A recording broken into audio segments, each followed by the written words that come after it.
Hello, everyone. Welcome back to the Play Pouch.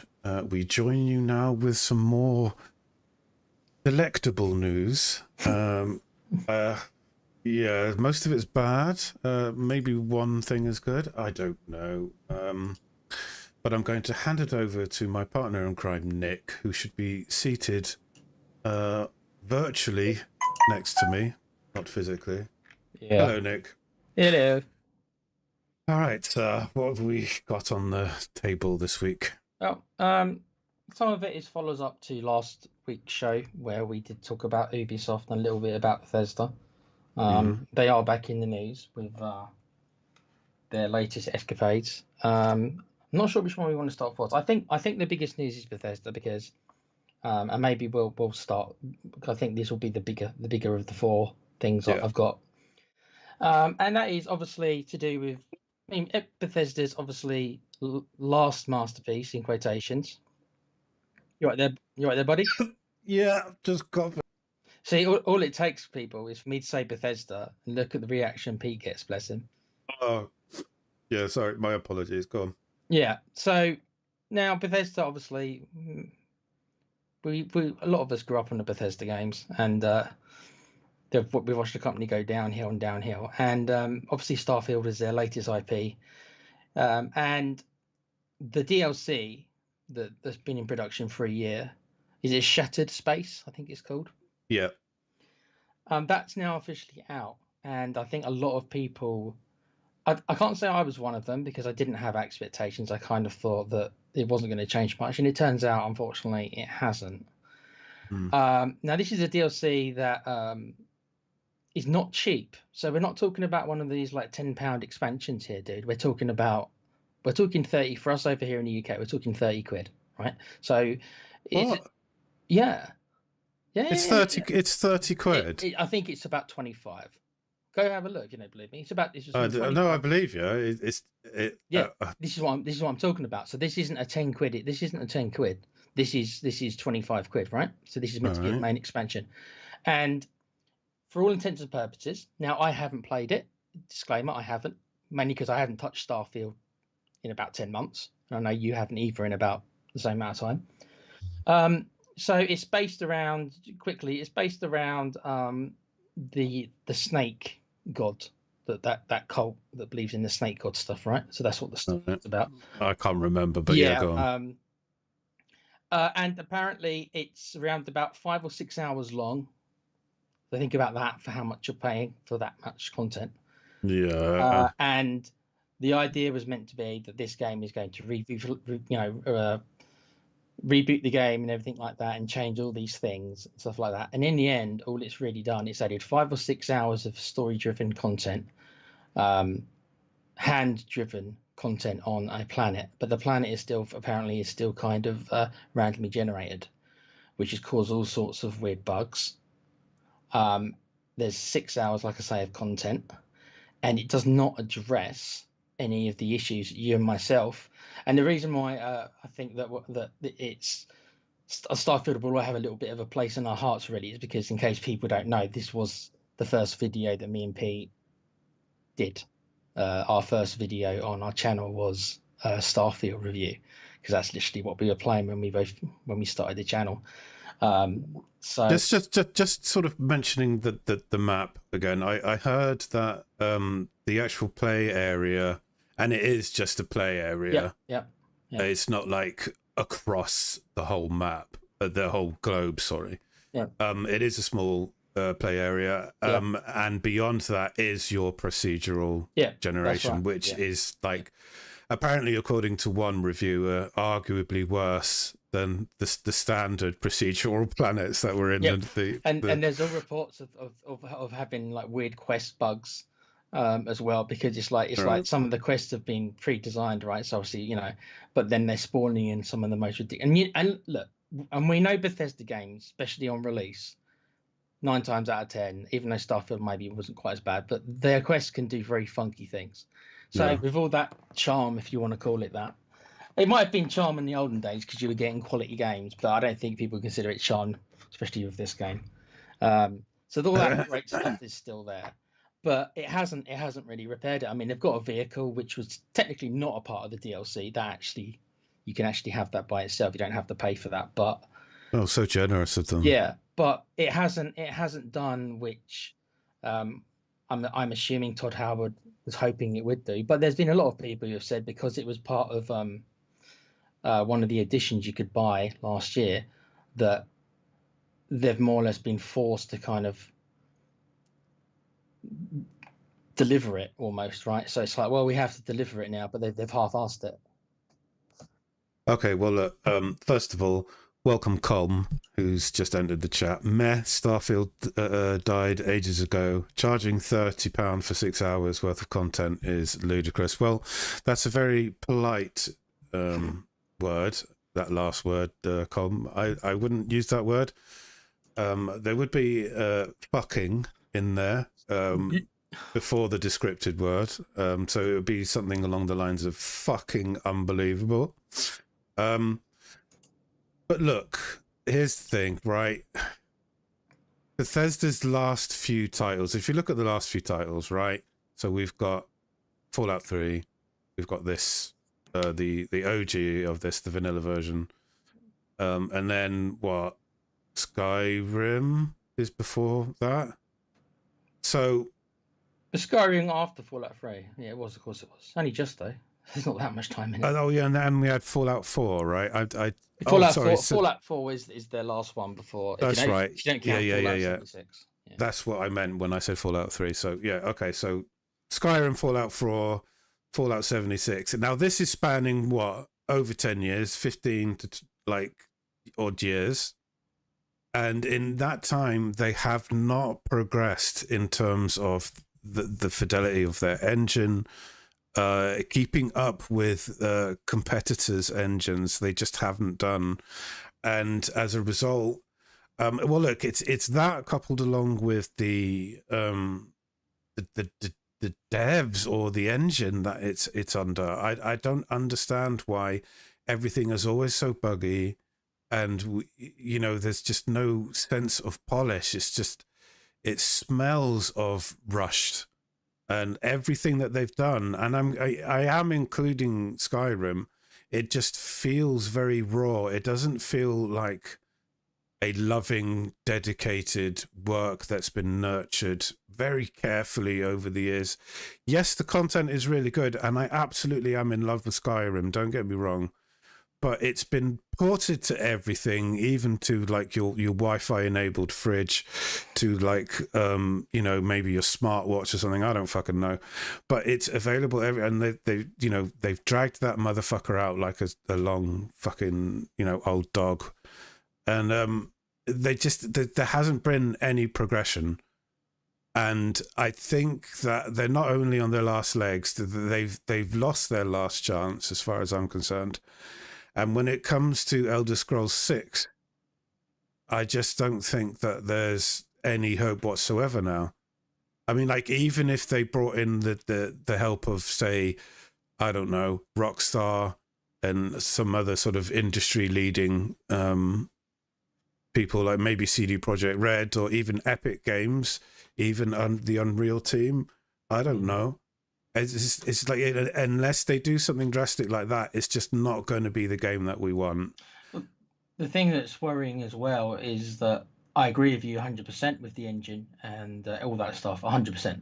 But also, it's also the quality of the storytelling and the writing. There was a video I watched from somebody who did play it and finish it, and he was talking about what's happened is Bethesda has actually gotten worse when it comes to their decision making as well. He goes, there's a couple of decisions in the game. Apparently there is one big one at the end. I don't know. Like I say, I didn't even finish. I know you actually finished the original game, and I know there is just other playthroughs you kind of can go through and changes things because it's like repeating time, whatever. But he was saying that basically most of the choices in the game, there's only ever two choices in Bethesda games, and it's something they just haven't adapted. So either you can be the good guy, just the good guy, just I'm going to do everything right, or you can be an arsehole. there's no shades of grey in Bethesda games, and I'm wondering if that was always the case, and maybe it's just something that's just kind of just through time that we've only just started realizing it, or it's that other games have done a much better job, like games like The Witcher and stuff like that, where it's not as simple as black and white. But in Bethesda, it seems to be very much black and white. I think he was talking about there's a quest in the game, because it's based on kind of like a cult or a religion, right? And one of the characters, his son, has left the cult, and the simple choice is kill him or don't kill him. There's no middle ground in any of these decisions. So I'm wondering if stuff like that as well, which of course is nothing to do with the engine per se, and it's just to do with, is it just Bethesda? Is it just simple laziness? Is it simple that that's what happens to companies when they just get to a certain size? And we have seen it before, and this is just the latest example of complacency, where it's just like, that they think they can't do any wrong, they think their shit doesn't stink, even though Fallout 76 and now Starfield, that's two disappointments in a row now. I mean, I would have thought somebody at the top would realize, oh, hold on, the quality of our game, maybe there should be what is happening to Ubisoft, which we'll get onto soon, and maybe that's their future if they're not bloody careful. Well, it is their future. They've already just embraced it, bro. It's just like, look, every company reaches a certain point where they have to invest heavily or lose, right? And Bethesda have been at this point for, I would argue, about 5 years, and they need to invest heavily. And I would suggest that they ditch their creation engine and they go with, you know who I'm going to say. Hey, this is the week where Pete will endorse Unreal Engine 5 because he's secretly working for them, I think. No, it's they deserve all the praise because they are actually trying to innovate and remain cutting edge, and they have to embrace Unreal Engine.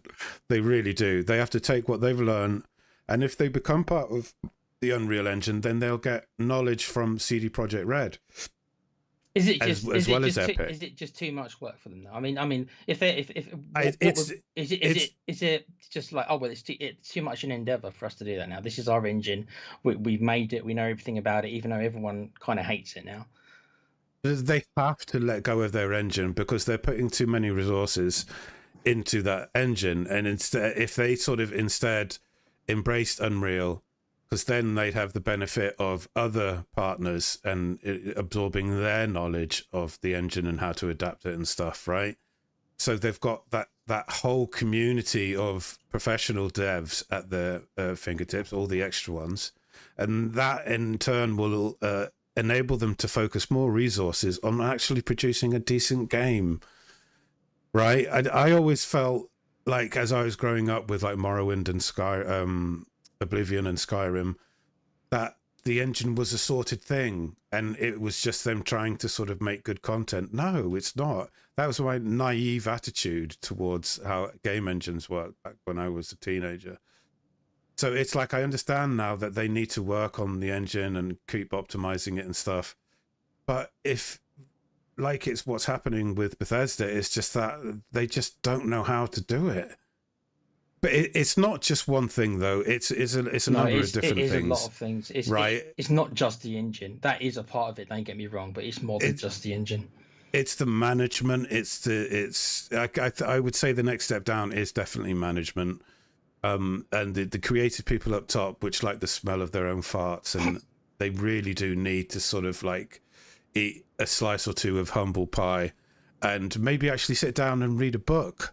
And get some like really, really nice original ideas and be inspired by loads of authors that have come and gone. And I don't know, it's just like this vanity mixed with like a stretched budget and on your last legs type of syndrome. And this is what's happening. And they need to fucking ditch the engine and go with. Well, before we go on to the next topic, let me just ask you, right? Did you think this DLC was going to save it anyway? Honestly, no, I didn't think it was going to be very good because it didn't feel like it was in the oven long enough. It's been a year. It's been a year. Yeah, I mean, it's probably a year plus. I don't know, but like, Oh, It's not enough, bro. and they Especially didn't, with yeah, this and team, they it's didn't not change enough. any of the fundamental mechanics really. Okay, like I say, they gave you a vehicle. Apparently, the vehicle kills your frame rate, which for me, of course, I'll love that. But apparently, it does its function. You get from A to B quicker, so you haven't got to run for 5 minutes between locations. So I guess you can say the game's better for that. But stuff like the combat is still buggy and the same, and the stealth, which you know how much I despise their stealth system. That stuff's not ever going to get fixed. Yeah. So and then the repetitiveness of the generation of the same bloody buildings, which I complained about right away. I never recovered, bruv, from that. Seeing that same building right away. I don't know if I just got really I must have just got really unlucky. Never Yeah, recovered. I never recovered. it's that's not good, mate. Especially when it's based on a procedural I map. can't believe I saw it. I can't believe I saw it You see literally the right away same off. thing. Yeah, that's just like it's laziness, but it's also an inability to sort of do better because of the shit you've got to work with. Com said in the chat before we move on from this one, Bethesda needs to give people more control on the story, be a chaotic good, evil, neutral. Exactly. Looking at it from a D&D, that's what Com meant. Yeah, Yeah, yeah. there really isn't. There really is. There's only two choices really, and there is no, like I say, there's no shades of grey in the Bethesda games, and that's Wasn't what. Elder Scrolls based on D&D rules? I'm pretty sure Some of the that. older ones, I think stuff like Morrowind and stuff like that. I think you had a lot more Yeah, freedom in those kind of games. and that was Um, a better game. Yeah, There you go. and it's weird, isn't it? It's like the more casual the Bethesda became, like I like Skyrim is too, but Skyrim's a much more easier game to get into than your other Elder Scrolls games. Every So game post it's Morrowind gotten more in, was a yeah, gimpy nephew of its former self, pretty basically. much, yeah. Yeah. And Com's also saying here, a lot of the games I have played at Bethesda feel the same, just different story and location. Yes, Yes. that Yeah. is, Yeah. there's no getting Yeah. around it, yeah. And because the quality was so high, especially with the initial games, I think it took people a while to start noticing it. I would say Skyrim, the love was still there, and then I think as Skyrim started to getting, as Pete said, was started to get ported onto everything that could run it. It just kind of got a bit like people started to see that Rose started to come off the bloom a little bit, and they just didn't and have not adapt. And um, I They were running off the coattails of the previous game's success, right? And for it all ages, yeah, it started with Morrowind, and it was like it became a legendary title. yeah. And then when Oblivion came out, people bought it because of Morrowind, and then Skyrim came out, and Skyrim they bought it because of Skyrim Oblivion. exploded, didn't it? Yeah, Skyrim exploded. But you know, like putting the graphics aside, Morrowind is like 10 times the game Skyrim is. So would you say And that if it was Morrowind is significantly? See, I never played it. Morrowind, unfortunately, is it because it was significantly a better design game than you the kind could of track we're do getting now? you could do more things. There were more spells. You could make your You could own make, yeah, spells. I remember. You could make your own But you spells. could, the key thing is you could become a god. You started off life as a nobody, a prisoner that gets dragged off a boat, and then you have to make your own way from there. And will always be one of the best type of RPG Power openings you fantasy, could isn't it? ever You start get. off. Yeah, That's what you want. You start off as and you a choose nobody, who you and want to yeah, be. that's right. All the skills are open to you. Everything's open to you. It's like your own opportunity. And if you want to spend hundreds of hours mastering every You skill, can do that. you could do that, and then you would literally just become a god. You could fly around the map. You could like blow people up, and oh my god, And it was apparently, just like I say, I didn't really play Morrowind. I didn't get into it really until Oblivion, really. yeah. And apparently, yeah, in Morrowind, I mean, if you played it, tell me if you're wrong, but apparently at the start of the game, people are like taking a mick out of you almost, saying you're shit and stuff like that, from lack of a better term. And then, as you said, you can become like a demigod by the end, and it's like, yeah, you want to talk to me like that again? Well, here's another thing, subtle thing as well. It's called not allowing the enemies to be scaled with the player's level. The enemies have to be at a fixed level. I will always preach that to RPG developers. You have to have enemies that stay at a fixed level, because there's no progression feeling otherwise. There really isn't.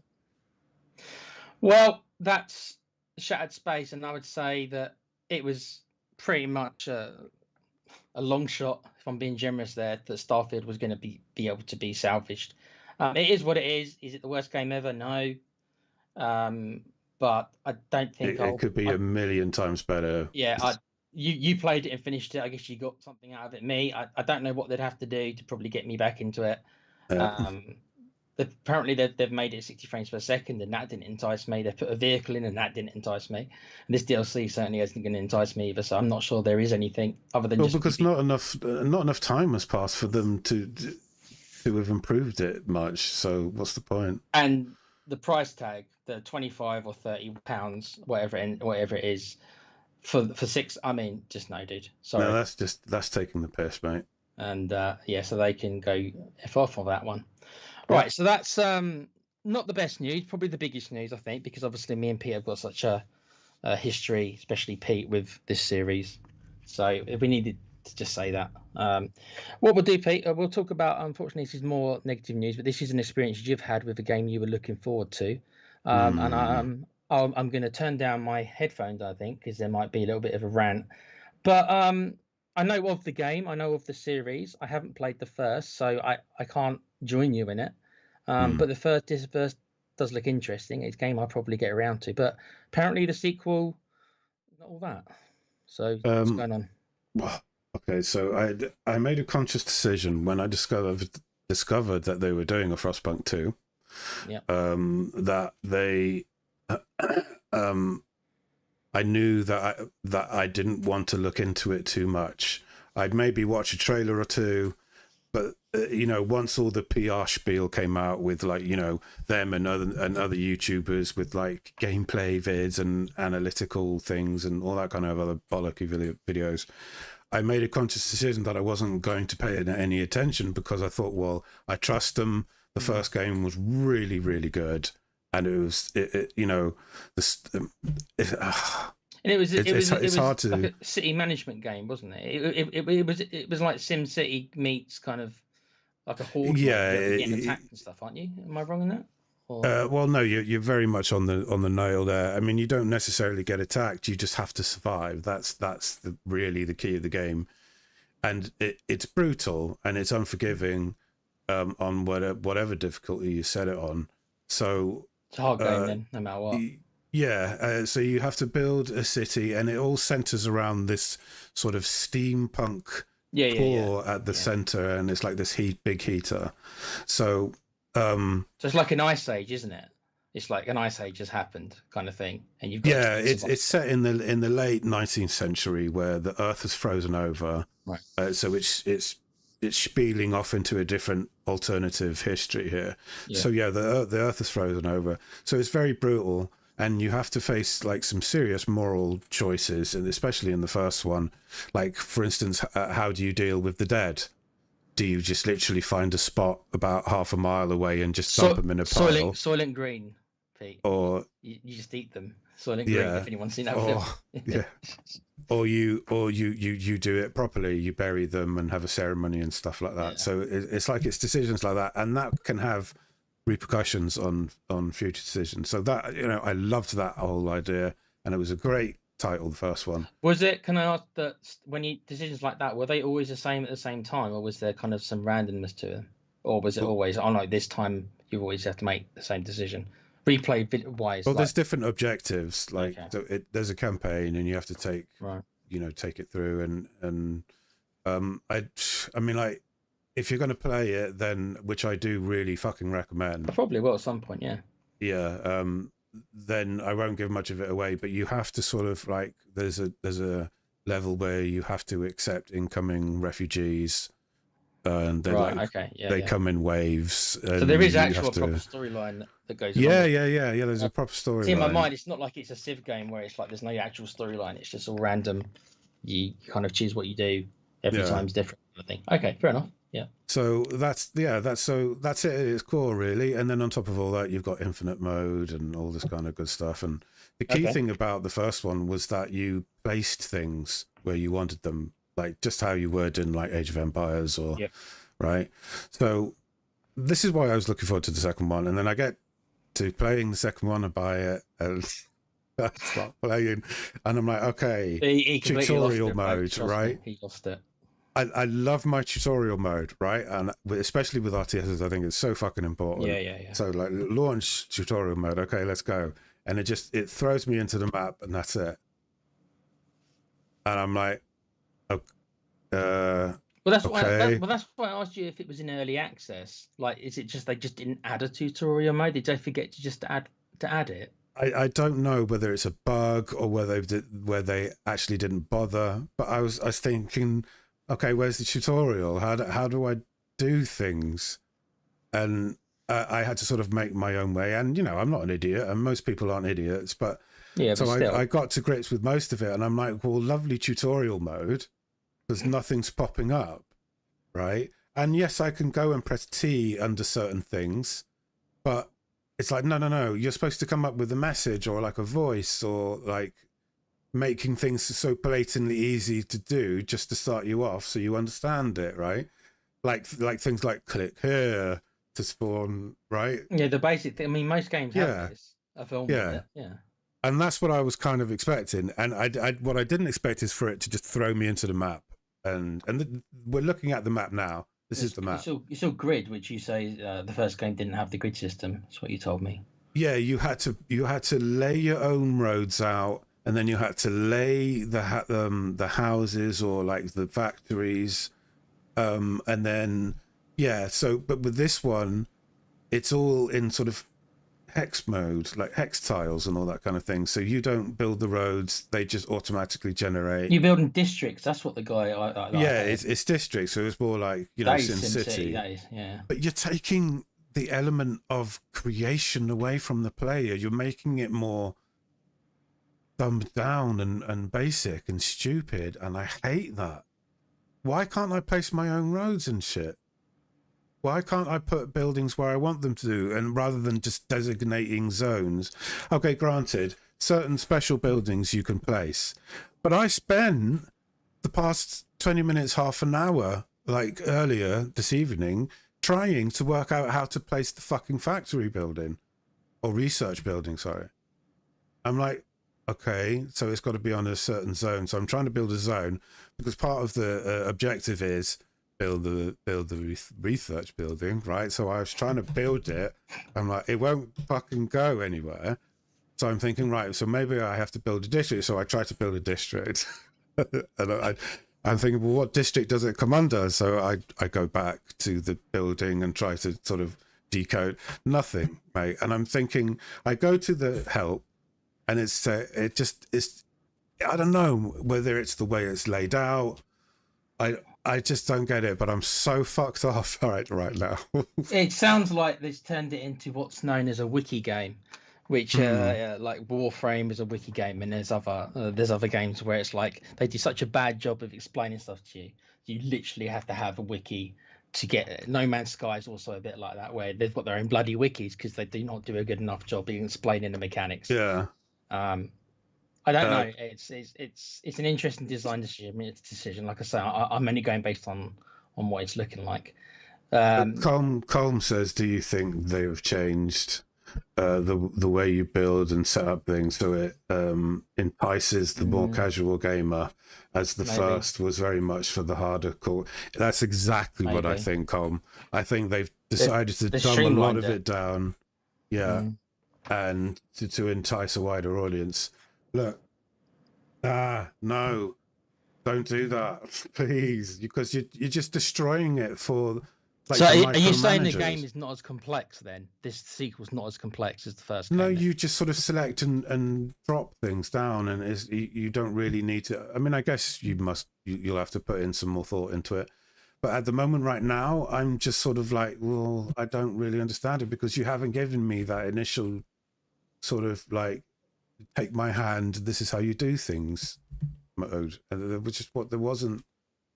I don't know. Did the first game have much better? Did it have the tutorial in the first game then? Oh, it was done so much better. Mate, the first one is a million times better. And so this is what I'm saying to everyone. If you want to play this type of game, play the first one. The first one, at the moment anyway, I mean, I am literally only like 2 hours in. But Basically, that these guys have fucked the tutorial mode for this game. Maybe if they had a decent tutorial mode, maybe the game's not that bad, but they haven't done a very good job with explaining the mechanics to you, which some games really have a problem. I want to put roads and buildings where I want them to. Yeah, but that might go. be a design decision that they'll never fix, because if they've decided just to say no, that's not a part of our game, then how are you going to feel about that if that's just the design decision? Well, then they've lost the customer. Right, it's just like, well, no, then I'll just go back to the first Frostpunk and play it every now and then. The graphics aren't terrible; they're actually quite good. It runs quite well, very well optimized. This game seems to want a whole ton of juice, and it's like, mate, you're mostly white. That's true. It's just snow in it mainly. Snow in the mountains. Yeah, it's like, come on, man. So I'm still trying to tweak it so that it looks right. But anyway, rant over. It was just, it is literally it. They need to go back to the drawing board. As far as I'm concerned, if you love it, absolutely cool. Go knock yourself out, and I will try go back to it and give it another shot. But I don't know. Maybe I should just wait for another patch. Yeah, well, yeah. I mean, it hasn't been out long, so maybe they can add a tutorial mode. Maybe if there's enough blowback and there's enough people complaining, and maybe they'll be forced to go and put in a tutorial mode. You would have thought they would have already done that, but there we are. Okay, so there's two more bits of news. We'll leave the one I would consider positive till the end, just to end on a good note, rather than talking about the idiots we're about to talk about next, because they're no strangers to being on our channel. And that's... Could it be? Go on, do it, Pete. Oh, Ubisoft. Our friends at Ubisoft are back as their stock price continues to plummet to new lows. So we talked about the Assassin's Creed Shadows delay, and we talked about, this is last week, we talked about the Outlaws being a massive failure. I think that's finally hit the 1 million sales. And you might think to yourself, well, 1 million sales, how can anything be a failure? That's not bad. People, there's a game right now that's, I think it's Frostpunk 2 that are celebrating, we've got 350,000 sales. Woo! Yeah. Jesus. I don't know, it's weird. It's like, if you think to yourself in today's world, if you're selling millionaire anything, how can it be called a flop? But that's Ubisoft, and that's their unrealistic expectations. I suppose the reason they're thinking about it, it's a Star Wars game. Well, the thing is about the Star Wars license, that's fucked as well. And though it might not be actually Ubisoft's fault that the Star Wars license itself is so damaged, that actually isn't on them. You can blame Disney for that.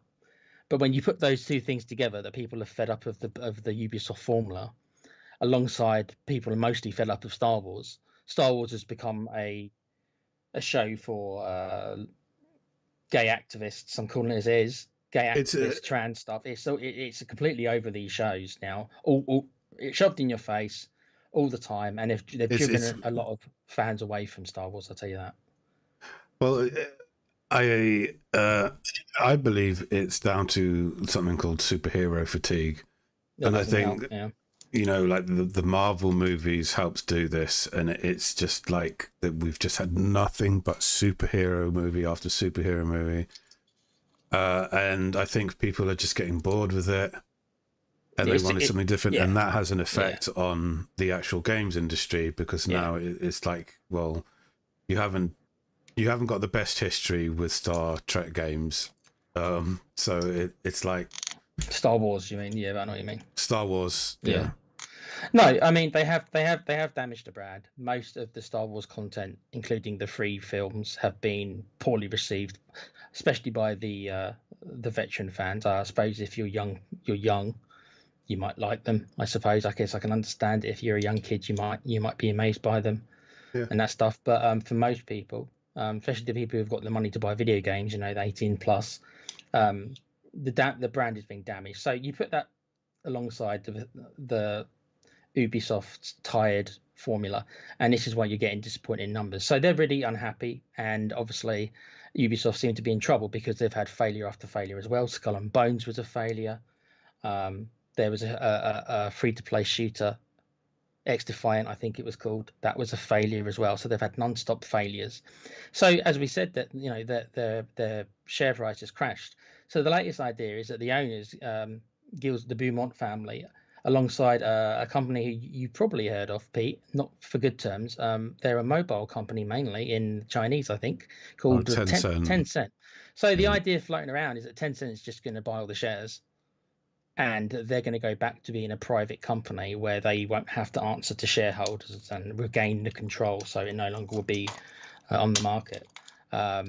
And the idea is probably that they're thinking of downsizing because I've written some stuff down to people who say I don't ever.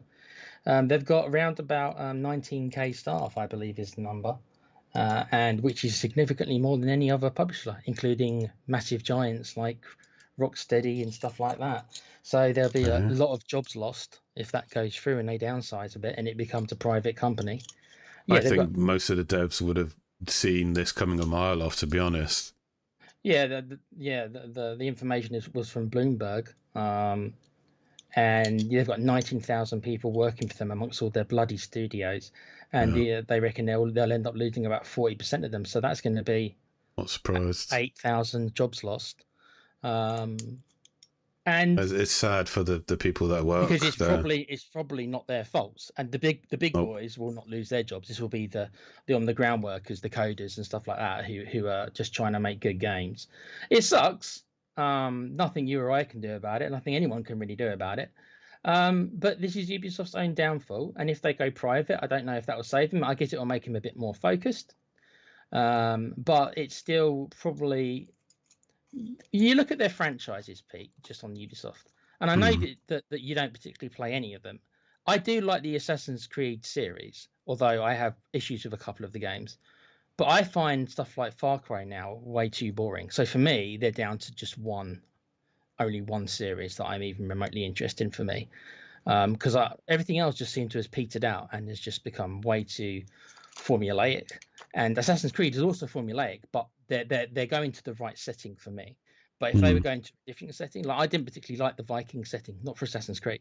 I thought that was a silly idea to do an Assassin's game in a Viking era. You know, this is much more. They should have put the Assassin's Creed games to bed quite a long time ago, to be honest. But no, they just keep dragging it out. Ubisoft is the owner of Tom Clancy, which means a lot of war games and soldier games, which I never really pay much attention to anyway. And there's not really much left on their sort of portfolio, in their portfolio to sort of to warrant me sort of liking. I only really liked one of the Far Cry games, and that was Far Cry 4. 3. You didn't like Far Cry 3, so I thought you were going to say Far Cry 3 because that's the golden child, not Far Cry 3, the one with the bad guy Vaz that everybody likes. Remember him? No, it's Far Cry 4, the one with that's set in that fictional India place. Yeah. Right, interesting. I fucking absolutely love that game. It's so good. You just liked riding the elephants, didn't you? Are there elephants in there? Yeah, you can ride elephants and shit. I'm sure you can. Yeah. I don't know, but it is just such a good game. But no, there's not really much going on with them, and they haven't innovated enough. And I think every company has a moral duty to be innovative. If they want to stay, popular. And they haven't been. They're like Bethesda. They just sort of they've played everything so safe, and they haven't, made some risks and stuff like that. Risk equals reward, man. So I don't know. I'm not really going to shed a tear. I'm not going to lose much sleep. Well, I don't think they're going to go under, but if they are bought by Tencent, and this Tencent, like I say, they've got they don't have a great reputation either. So don't think that this is going to be the savior of Ubisoft if it goes through. But I hopefully it will be in a slightly better place, even though Tencent can say we'll fuck your rules in terms of at least equality. Maybe they won't feel the need to have to do the checklist that me and you have spoken about so much with so many games nowadays. Maybe they can just say, well, screw the checklist, we'll just make a good game. What a great idea. Let's just make a good game first. Holm says, don't diss Valhalla. It was a good standalone game. I refuse to acknowledge it as an AC game. Same as Black Flag was an amazing pirate game. Absolutely spot on. Is the moment you say, it's not an Assassin's Creed game, it becomes something else. So that's a very good argument there, Cole. Yeah, and they should. I don't know why they don't ditch the whole Assassin's Creed idea, because in some of these when you think of a Viking, do you think of a dude sneaking around with a hidden blade? No, you don't. It's so like wrong. And the same thing for like Black Flag. Like it's a pirate game. That stuff didn't, trust me, that none of the assassin stuff in Black Flag was the reason anyone remembers it for being good.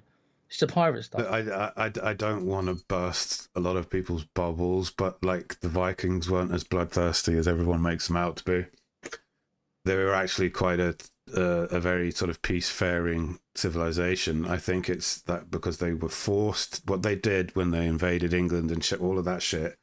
I think it was because they were forced to. They didn't have much choice. I haven't looked into it at such great depth, but what I do know is that they weren't like just raping and pillaging for the sake of it. Yeah, that's the idea that goes around, doesn't it? Is that they just raided and pillaged everywhere. And yeah, that's the general sort of consensus about Vikings. But I kind of knew that anyway, even without looking it up, because it's just like, come on, man, they're not as. They can't be like this. I don't believe it. It's the same with the American Indians. You just don't believe the bullshit.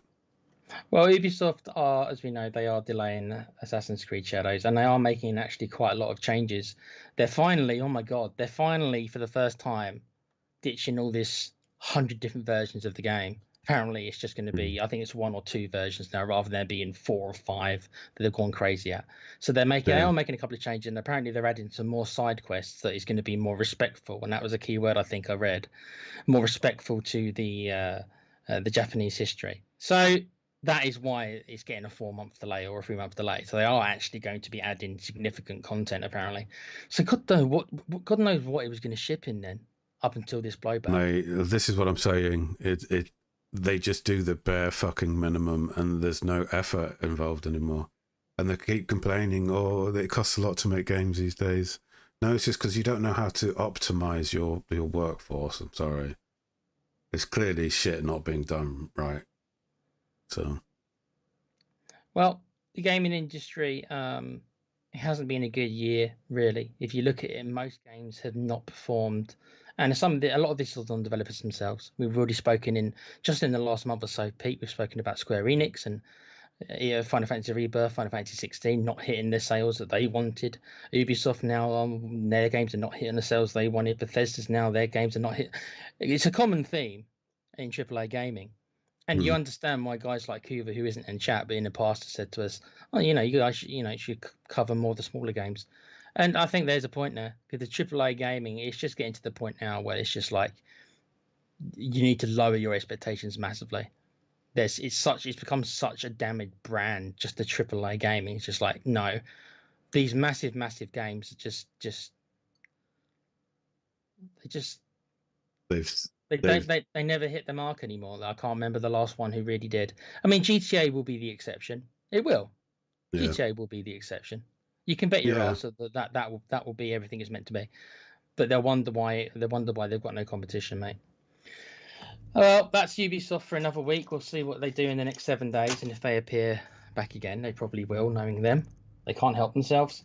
Last story is a bit of a positive one, because it ends up being a game that apparently is another remake, so don't get too carried away with a new IP. And that's the Silent Hill 2 remake, which is out tomorrow, I believe. Yes. We're taping this on the 7th, and it's out tomorrow. And from all intents and purposes, it's a good remake. Yes, I've watched my favorite streamer play this yesterday, and it looks really good, and the gameplay is surprisingly good. They've sorted out a lot of the issues that fans had when like the first sort of video or two were shown. Fans were complaining and stuff, and so it looks like they've responded to that, and they've made some relevant changes, and it looks good. Yeah, we're seeing it now on screen. Yeah, So you played this. Obviously, I haven't played any of them, right? So this would be a decent entry point for me to come in at. So, but you've played this, so I played this a long time ago, and I can't for the life of me remember the story. I decided to stop watching the guy playing it because I was thinking, well, maybe I actually want to play this now. might not want to watch it. Yeah. So I'm still in two minds of whether I want to play this and actually, continue with Frostpunk 2. I don't know, mate. I mean, it looks like it is your horror game, so you want to dim the lights and play it when it's with your headphones on, probably for you, Pete, because Yeah. it looks like it's got that stuff to it. I haven't played a horror game in a long time. My king of horror games still remains Alien Isolation. Yeah. But this is, like I say, this was always, see, for me when I grew up, this was always like that. I always saw this as a bootleg Resident Evil, which is probably not fair to me to say, but that's how it always appeared in my mind. So that's why I kind of missed it, because I was like, no, I'm a Resident Evil kind of guy, right? But I might get, depending on the price and how much it costs and everything, I might not get it right away, but I think this would be a decent entry point to me. Yeah, I think so too. You'll definitely, appreciate it because I know what you're like as a gamer. Yeah. And yeah, so I think that's something that you would definitely. Yeah, I mean, I'd go all out. I'd only play it at night when it's quiet, when my idiot neighbours aren't making noise. So I'd have to pick my moments. But yeah. Yeah, it's certainly in my window. Com's asking Silent Hill on the Resident. Is it on the RE engine, Pete? You'll know that. What's that? Sorry. Com's asking Silent Hill on the RE engine. Is it on the RE engine? I'd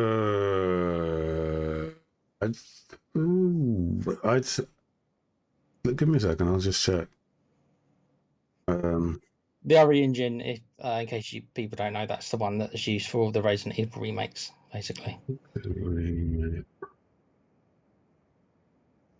Yes, Unreal Engine 5. There you go, Com. So it looks like it is. Yeah, because I recognize those volumetrics everywhere, bro.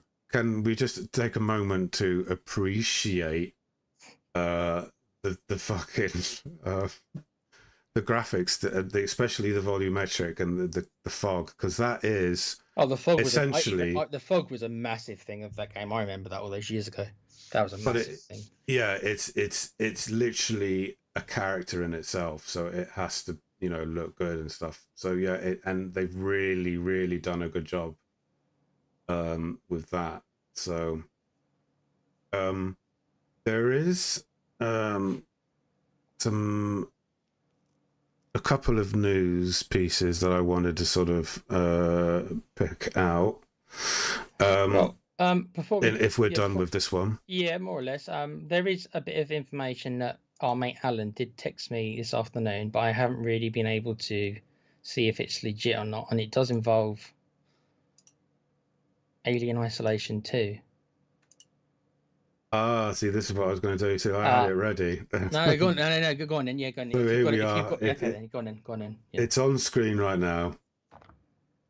And it's basically saying Alien Isolation sequel officially in the works, confirms developer. This is from IGN. So this is fairly hot off the press.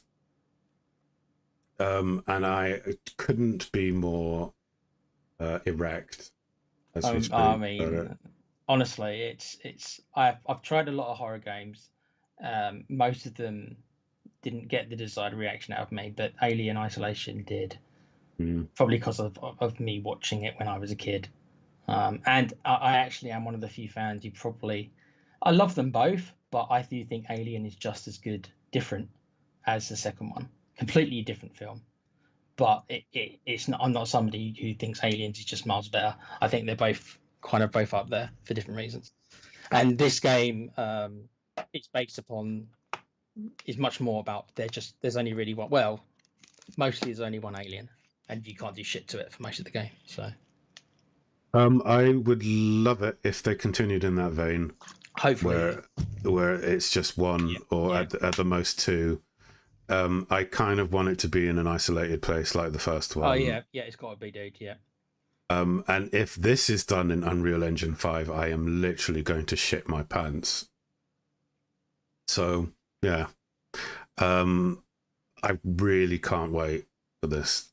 I really can't wait. It's going to be so cool. No, and it is Creative Assembly, who are the guys who made the first game, and who are known as being strategy gamers. So, and people thought, I remember at the time, that's a weird idea. Why is a strategy game maker, Creative Assembly, doing an alien game, a first person alien game? But you know what? For the most part, they nailed it.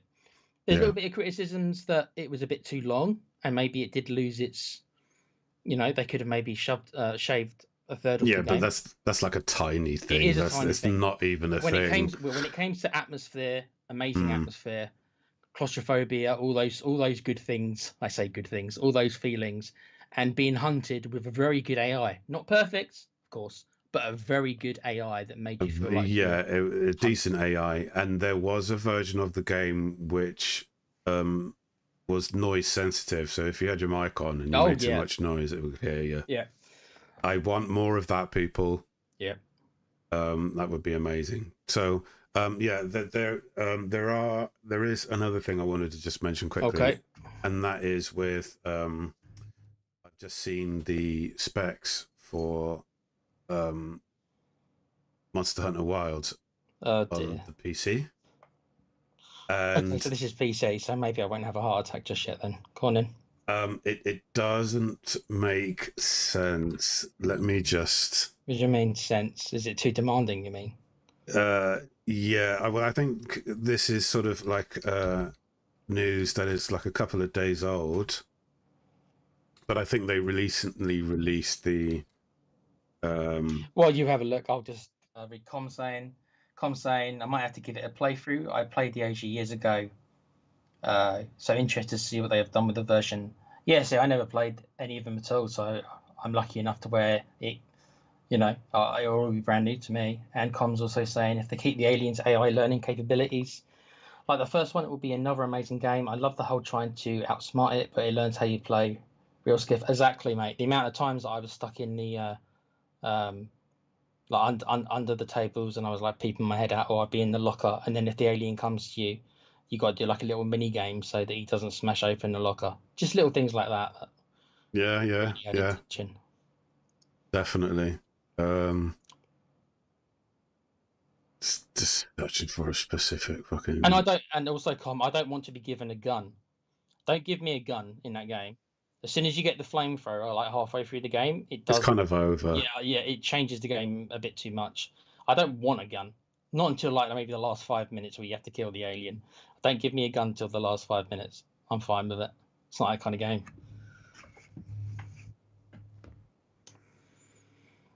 Any luck? Is this of?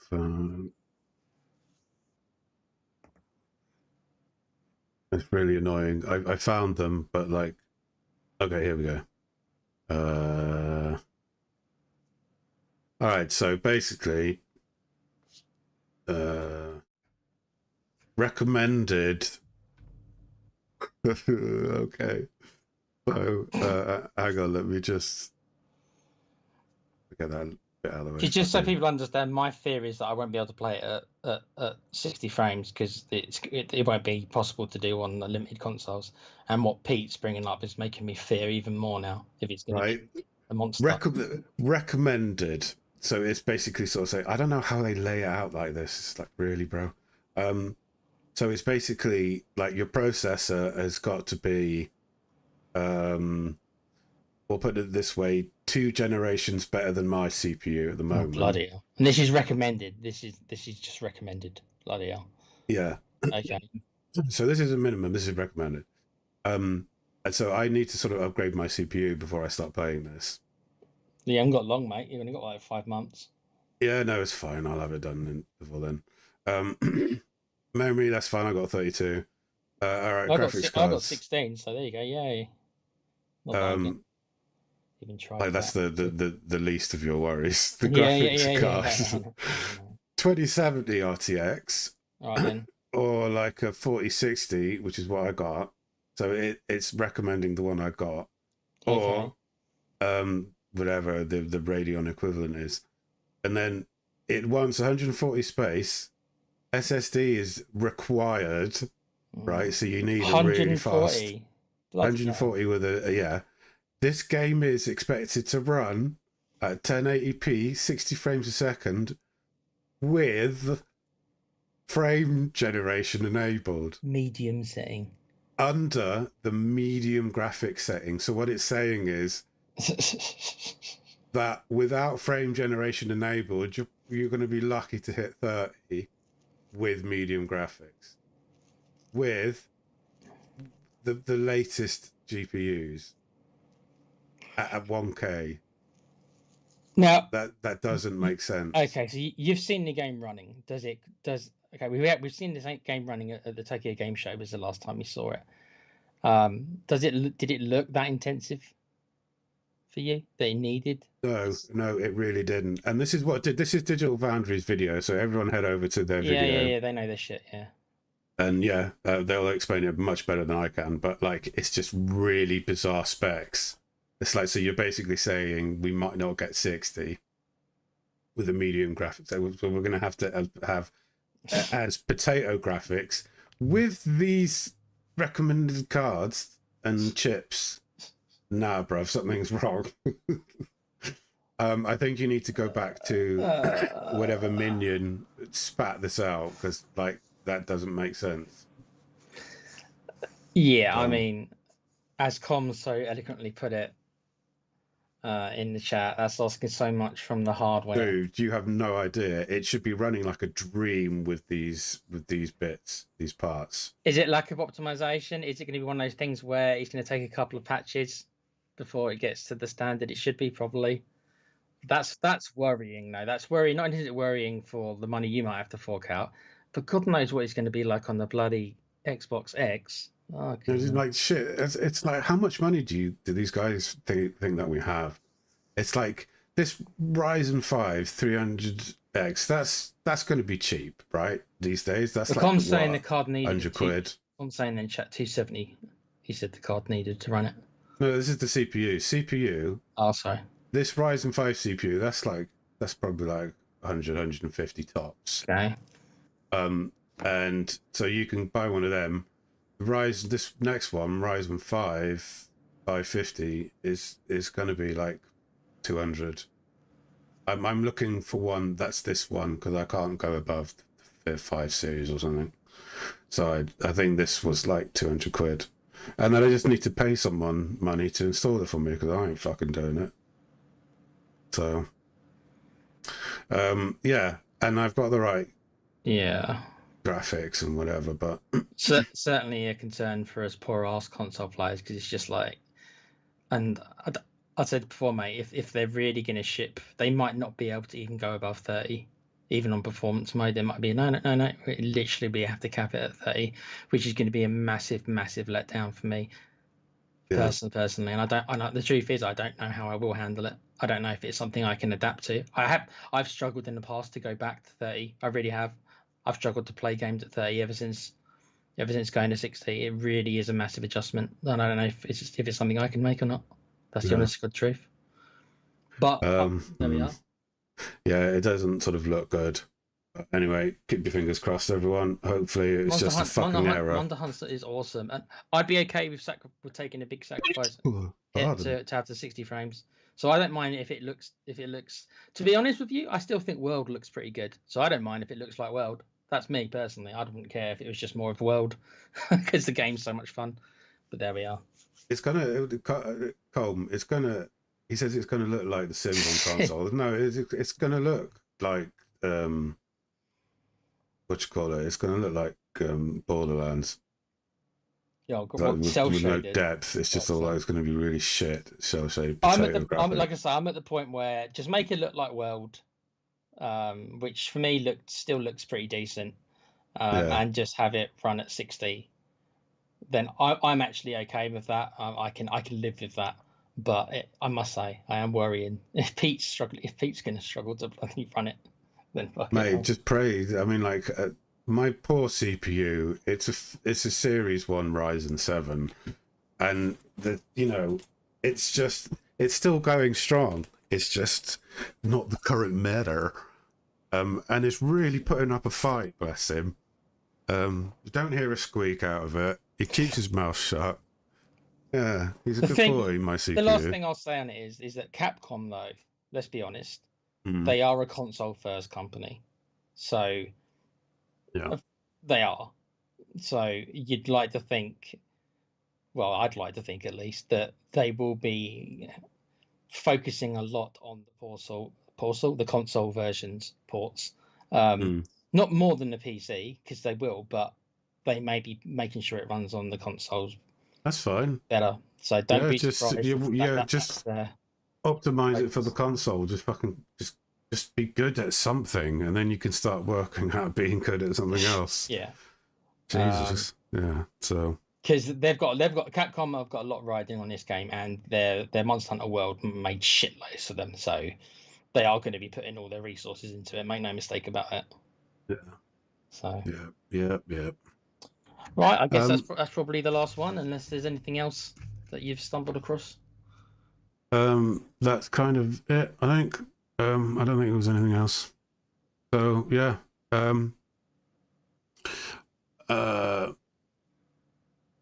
If you like our shows, you know what to do. You can subscribe, hit the notification button and all that other good stuff.